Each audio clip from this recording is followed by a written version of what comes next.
നമസ്കാരം, മലയാളി വാർത്തയിലേക്ക് സ്വാഗതം. ഇറാൻ ഇസ്രായേൽ വെടിനിർത്തൽ പ്രാബല്യത്തിൽ വരുമോ? ഇതാണിപ്പോൾ ഏവരും ഉറ്റുനോക്കുന്ന ഒരു കാര്യം. രണ്ടുപേരുടെയും പോരാട്ടം ശക്തി പ്രാപിച്ചുകൊണ്ടിരിക്കുന്നതിനിടയിൽ വലിയൊരു ആശ്വാസമായിരിക്കും വെടിനിർത്തൽ പ്രാബല്യത്തിൽ വന്നാൽ. വളരെ ആശങ്കയോടെ ലോകം ഈ പോരാട്ടത്തെ ഉറ്റുനോക്കുന്നതിനിടയിലായിരുന്നു അതായത് അമേരിക്കൻ പ്രസിഡന്റ് ഡൊണാൾഡ് ട്രംപ് ഇറാനും ഇസ്രായേലും ഒരു വെടിനിർത്തൽ കരാറിൽ ഏർപ്പെട്ടു എന്ന തരത്തിലുള്ള ഒരു പ്രഖ്യാപനം നടത്തിയത്. അത് പ്രാബല്യത്തിൽ വരുമോ എന്നതടക്കമുള്ള ചോദ്യങ്ങൾ ഉയരുന്നുണ്ട്. ഇപ്പോൾ ഇറാൻ വിദേശകാര്യമന്ത്രി അബ്ബാസ് അരാഗ്ചിയുടെ ഒരു പ്രതികരണത്തിലേക്കാണ് നമ്മൾ പോകുന്നത്. ഇറാൻ ഇസ്രായേൽ വെടിനിർത്തലിന് ഇതുവരെ കരാറായിട്ടില്ല എന്നാണ് ഇറാൻ വിദേശകാര്യമന്ത്രി പറഞ്ഞിരിക്കുന്നത്.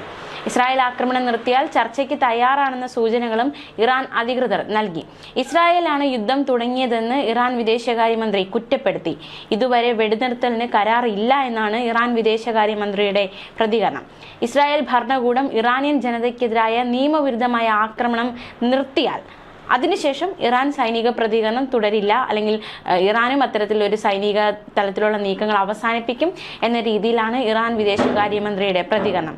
സൈനിക നടപടികൾ അവസാനിപ്പിക്കുന്നതിനെ കുറിച്ചുള്ള അന്തിമ തീരുമാനം പിന്നീട് എടുക്കുമെന്നും വിദേശകാര്യമന്ത്രി പറഞ്ഞു. ഇസ്രായേലിന്റെ ആക്രമണത്തിനെതിരെ സായുധ സേനയുടെ നടപടികൾ പുലർച്ചെ 4 മണിവരെ ഉണ്ടായിരുന്നു എന്നതടക്കമുള്ള ഒരു പ്രതികരണമാണ് അദ്ദേഹത്തിന്റെ ഭാഗത്തു നിന്നും ഉണ്ടായിരിക്കുന്നത്. രാജ്യത്തെ ജനങ്ങൾക്കും ശത്രുവിനെ പ്രതിരോധിച്ച സൈന്യത്തിനും അദ്ദേഹം നന്ദി അറിയിക്കുകയും ചെയ്തു. ഇറാഖിലെ സൈനിക താവളത്തിൽ ഡ്രോൺ ആക്രമണം നടന്നുവെന്ന് ഇറാഖ് സൈന്യവും പ്രതികരിച്ചിരിക്കുകയാണ്. വടക്കൻ ബഗ്ദാദിലെ താജി സൈനിക താവളത്തിന് നേരെയാണ് ആക്രമണം ഉണ്ടായത്. വലിയ രീതിയിലുള്ള നാശനഷ്ടങ്ങളൊന്നും റിപ്പോർട്ട് ചെയ്യപ്പെട്ടിട്ടില്ല. ആക്രമണം നടന്നു എന്നാണ് റിപ്പോർട്ടുകൾ പുറത്തു വരുന്നത്. 2020 US ഇറാഖിന് കൈമാറിയ സൈനിക താവളമാണിത്. പടിഞ്ഞാറൻ ഇറാഖിൽ യുഎസിന്റെ ഐൻ അൽ അസദ് താവളത്തിൽ ആക്രമണം നടന്നുവെന്ന കാര്യം US നിഷേധിക്കുന്ന സാഹചര്യമുണ്ടായി. മാത്രമല്ല, കഴിഞ്ഞ ദിവസം ഖത്തറിലെ US സേനാ താവളത്തിൽ ഇറാൻ മിസൈൽ ആക്രമണം നടത്തി. അമേരിക്കയ്ക്ക് ഒരു മറുപടി, അല്ലെങ്കിൽ ഈ ഇറാൻ ഇസ്രായേൽ പോരാട്ടത്തിനിടയിൽ പങ്കുചേർന്ന അമേരിക്ക ഇറാനെ ആക്രമിക്കുകയുണ്ടായി. ആ അമേരിക്കയ്ക്കുള്ള ഒരു മറുപടി എന്നോണമാണ് കഴിഞ്ഞ ദിവസം ഖത്തറിലെ US സേനാ താവളത്തിൽ ഇറാൻ മിസൈൽ ആക്രമണം നടത്തിയത്. മധ്യപൂർവ്വ ദേശത്തെ ഏറ്റവും വലിയ US താവളമായിരുന്നു അൽ ഉദൈദ് എയർബേസ്. ഇവിടേക്കാണ് ഖത്തർ സമയം രാത്രി 7:42 14 മിസൈലുകൾ തൊടുത്തുവിട്ടത്. പിന്നാലെ 24 മണിക്കൂറിനുള്ളിൽ യുദ്ധം അവസാനിക്കുമെന്നും ഇരു രാജ്യങ്ങളും വെടിനിർത്തലിന് കരാറായെന്നും US പ്രസിഡന്റ് ഡൊണാൾഡ് ട്രംപ് പ്രഖ്യാപിക്കുകയും ചെയ്തു. എന്തായാലും അത് പ്രാബല്യത്തിൽ വരുമോ എന്നതടക്കമുള്ള ചോദ്യങ്ങൾ ഉയരുന്നുണ്ട്. അത് പ്രാബല്യത്തിൽ വരട്ടെ എന്ന് തന്നെയാണ് പശ്ചിമേഷ്യ ആഗ്രഹിക്കുന്നത്. യുഎസിന്റെ ആക്രമണത്തെ തുടർന്ന് അടിസ്ഥാന സൗകര്യങ്ങൾ ഉൾപ്പെടെ കേടുപാട് പറ്റിയിട്ടുണ്ട്. അതുകൊണ്ട് തന്നെ ആണവായുധങ്ങൾ നിർമ്മിക്കാൻ ഇറാൻ ഇനി ശേഷി ഉണ്ടാകില്ല എന്നതടക്കമുള്ള ഒരു പ്രതികരണം US vice president JD Vance നടത്തിയിരിക്കുകയാണ്. നമുക്കറിയാവുന്നതുപോലെ കഴിഞ്ഞ ദിവസങ്ങളിലൊക്കെ ആണവ കേന്ദ്രങ്ങളിൽ ലക്ഷ്യമിട്ടായിരുന്നു ഇസ്രായേലും അതുപോലെ തന്നെ അമേരിക്കയും ഇറാന് നേരെ ആക്രമണം നടത്തിയത്. ഇറാന്റെ ആണവ കേന്ദ്രങ്ങളെ തകർത്ത് തരിപ്പണമാക്കി യുറേനിയം, ഈ ഒരു അപകടം അല്ലെങ്കിൽ ഈ ഒരു ആക്രമണം ഉണ്ടാകുമെന്ന സൂചന കിട്ടിയപ്പോൾ തന്നെ യുറേനിയം അവർ മാറ്റി എന്നതടക്കമുള്ള ഒരു പ്രതികരണം ഒക്കെ വരുന്നുണ്ട്. ഇതിന് മാത്രമല്ല, ഇറാൻ മറ്റൊരു നടപടി കൂടി സ്വീകരിക്കാൻ ഒരുങ്ങിയിരുന്നു. അതായത് ഹോർമുസ് കടലിടുക്കിലൂടെയുള്ള കപ്പൽ ഗതാഗതം ഇറാൻ തടയുമെന്ന ഒരു ഭീഷണി, ഒരു ആശങ്കയൊക്കെ നിലവിലുണ്ടായിരുന്നു. ക്രൂഡ് ഓയിൽ നീക്കത്തിന് പകരം സംവിധാനം സജ്ജമാണ് എന്ന് UAE വ്യക്തമാക്കിയിട്ടുണ്ട്. UAEയുടെ ഫുജൈറ ഹബ്ഷാൻ പൈപ്പ് ലൈൻ വഴി പ്രതിദിനം 15 ലക്ഷം ബാരൽ ക്രൂഡ് ഓയിലാണ് കയറ്റുമതി ചെയ്യുന്നത്. ഒമാൻ കടലിലെ പൈപ്പ് ലൈൻ ഹോർമുസ് കടലിടുക്കിന് പുറത്തുകൂടിയാണ് പോകുന്നതെന്നതും ഏറ്റവും ശ്രദ്ധേയം. അതേസമയം ഇസ്രായേൽ പ്രതിരോധ സേന ഇറാന്റെ 6 എയർഫീൽഡുകൾ തകർത്തു. ഇറാന്റെ 15 ജെറ്റുകളും ഹെലികോപ്റ്ററുകളും വ്യോമാക്രമണത്തിൽ തകർന്ന് തരിപ്പണമായി. ഇതിന്റെ ദൃശ്യങ്ങളടക്കം ഇസ്രായേൽ പ്രതിരോധ സേന പുറത്തുവിട്ടിരിക്കുകയാണ്. എയർഫീൽഡുകളുടെ റൺവേ, ഭൂഗർഭ ബാങ്കറുകൾ, ഹെലികോപ്റ്ററുകൾ, ഇന്ധനം നിറയ്ക്കുന്ന വിമാനങ്ങൾ എന്നിവയായിരുന്നു ലക്ഷ്യമിട്ടത്. ഇറാന്റെ അടിസ്ഥാന സൗകര്യങ്ങൾ തകർത്ത് തരിപ്പണമാക്കുക എന്നതാണ് ലക്ഷ്യം എന്നാണ് മനസ്സിലാക്കാൻ സാധിക്കുന്നത്. ഇറാനിയൻ സൈന്യത്തിന്റെ വ്യോമശക്തി ദുർബലപ്പെടുത്തുക എന്ന ഒരു ലക്ഷ്യം കൂടി ഇസ്രായേലിന് മുന്നിലുണ്ട്. അതിനുള്ള പ്രവർത്തനങ്ങളാണ് ഇപ്പോൾ നടന്നുകൊണ്ടിരിക്കുന്നത്.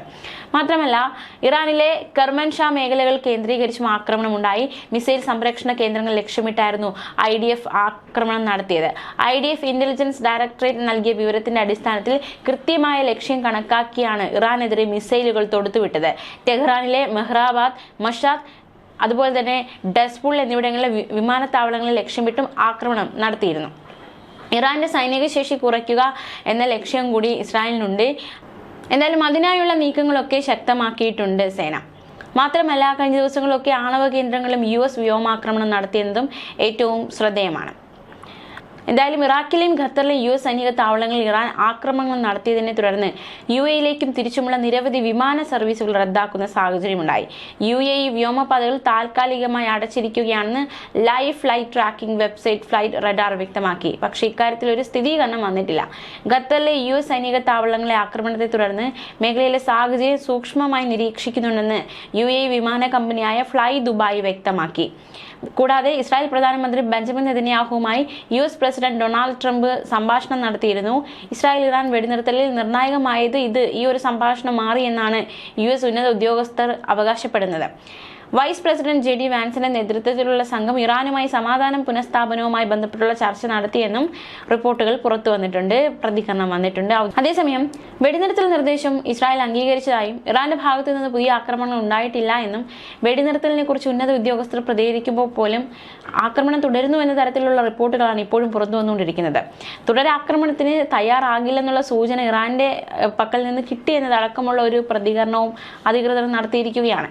ഇറാനുമായി ചർച്ചയിൽ പങ്കെടുത്ത പ്രത്യേക സംഘത്തിൽ വാൻസിനെ കൂടാതെ state secretary mark Rubio, US പ്രത്യേക പ്രതിനിധി സ്റ്റീവ് വിറ്റ്കോഫ് എന്നിവർ ഉൾപ്പെട്ടിരുന്നതായും അദ്ദേഹം പറഞ്ഞു. എന്തായാലും ഇനി ഏവരും ഉറ്റുനോക്കുന്നത് ട്രംപ് പറഞ്ഞതുപോലെ ഈ ഇസ്രായേലിനും ഇറാനും ഇടയിൽ സംഘർഷം രൂക്ഷമാകുന്നതിന് പിന്നാലെ സമ്പൂർണ്ണ വെടിനിർത്തൽ ഉണ്ടാകുമോ, അത് ഉണ്ടാകും എന്ന് തന്നെയാണ് ട്രംപ് അവകാശപ്പെടുന്നത്. അത് ഉണ്ടാകുമോ എന്നാണ് ഏവരും ഉറ്റുനോക്കുന്നത്. ഇറാന്റെ ഭൂഗർഭ ആണവ കേന്ദ്രങ്ങൾക്ക് നേർക്ക് US ആക്രമണം ഉണ്ടായിരുന്നു. ഇതിന് പിന്നാലെ ഖത്തറിലെ US വ്യോമത്താവളം ലക്ഷ്യമാക്കി ഇറാൻ മിസൈൽ ആക്രമണം നടത്തുകയും ചെയ്തു. US ആക്രമണം നടത്തിയതിന് പിന്നാലെ തന്നെ ഇസ്രായേലും ഇറാനുമായുള്ള ചർച്ചകൾക്ക് ട്രംപ് ഒരുങ്ങിയെന്നും ഉദ്യോഗസ്ഥർ വ്യക്തമാക്കുന്നുണ്ട്. ഖത്തറിന്റെ മധ്യസ്ഥതയിൽ ഇസ്രായേലും ഇറാനും വെടിനിർത്തൽ ധാരണയിൽ എത്തിയെന്നായിരുന്നു പിന്നെ വന്ന റിപ്പോർട്ടുകൾ. ഇരു രാജ്യങ്ങളും തമ്മിൽ ഉടൻ വെടിനിർത്തൽ കരാർ വരുമെന്ന് US പ്രസിഡന്റും പറഞ്ഞു. എന്നാൽ ഇറാനും ഇസ്രായേൽ ഇത് സംബന്ധിച്ച് പക്ഷേ ഇറാനും ഇസ്രായേൽ ഇത് സംബന്ധിച്ചുള്ള ഒരു പ്രഖ്യാപനം അല്ലെങ്കിൽ ഒരു പ്രതികരണം നടത്തിയിട്ടില്ല. ഇസ്രായേൽ ആക്രമണം നിർത്തിയാൽ തങ്ങളും അവസാനിപ്പിക്കുമെന്നാണ് ഇറാൻ വിദേശകാര്യമന്ത്രി വ്യക്തമാക്കുന്നത്. ചൊവ്വാഴ്ച പുലർച്ചെ 4 മണിവരെ ഇസ്രായേൽ ഇറാനിലും തങ്ങൾ തിരിച്ചും പ്രത്യാക്രമണം നടത്തിയതായി ഇറാൻ വിദേശകാര്യമന്ത്രി വ്യക്തമാക്കിയിട്ടുണ്ട്. ന്യൂസ് ഡെസ്ക് മലയാളി വാർത്ത.